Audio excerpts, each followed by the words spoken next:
Hello বন্ধুরা, আসসালামু আলাইকুম। এই যে আমার হাতে বরকি দেখতে পাচ্ছেন, এটা হচ্ছে 6 কাটা ছিল, আমি 2 কাটা কেটে ফেলছি, যার কারণে এখানে 4 কাটা।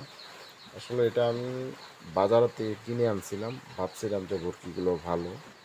আসলে বরকি খারাপ না, বরকি অনেকটা ভালো, কিন্তু সমস্যা হচ্ছে এখানে এই যে সুতাটা দেখতে পাচ্ছেন, একদম বাটি দিছে এটা। এই বাটি দেওয়ার কারণে মাছ যখন বরকিতে বাজে তখন কিন্তু একটাতে বাজে, আর বাকিগুলো কিন্তু ওর শরীরের অংশতে একটাও বাজে না।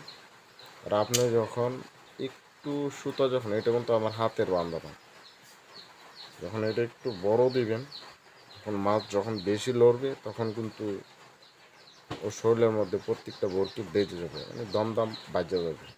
তো তার শক্তি থাকবে না, যত বড়ই মাছ হোক সে হয়রান হয়ে যাবে। আর এটা দিয়ে হচ্ছে আপনার যে কোনো একটা বড়শি বাজবে, বাজার পরে দেখতেছেন যে মাছ বা বরকি হয়তো ভেঙে গেছে বা সুজ হয়ে গেছে, আর বাকি বড়শিগুলো একটাও বাজে নেই। তো সেক্ষেত্রে আপনারা অবশ্যই খেয়াল রাখবেন, সুতা একটু লম্বা দিবেন, দরকার হলে এই আপনার 5 ইঞ্চি বা 6 ইঞ্চি সুতা লম্বা করে দিবেন, সেটা আপনাদের জন্য ভালো হবে, মাছের জন্য ভালো হবে।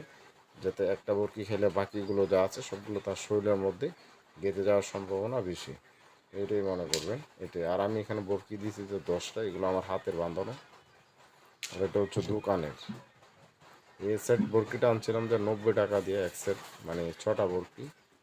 অবশ্যই আপনারা খেয়াল রাখবেন, মাছ যারাই মাছ শিকার করেন অবশ্যই দোকান থেকে এগুলো কেনার কোনো প্রয়োজন নাই। আর এগুলো বরকিগুলো দেখতেই পাচ্তেছেন এতটুক ভাই ভারী, এতটুক ভারী দিয়ে কি মাছ বাজে? আমার থেকে কতগুলো মাছ যে ছুটছে, মানে হিসাব ছাড়া। একটা বরকিতে বাজে, আর বাকিগুলোতে একটা তো বাজে না। তো একটা বরকিতে যখন বাজে তখন এটা টানে ছুটে বরকিটা সুজ হয়ে যায়, নয়তো ভেঙে যায়, না যে কোনো একটা না একটা সমস্যা থাকে।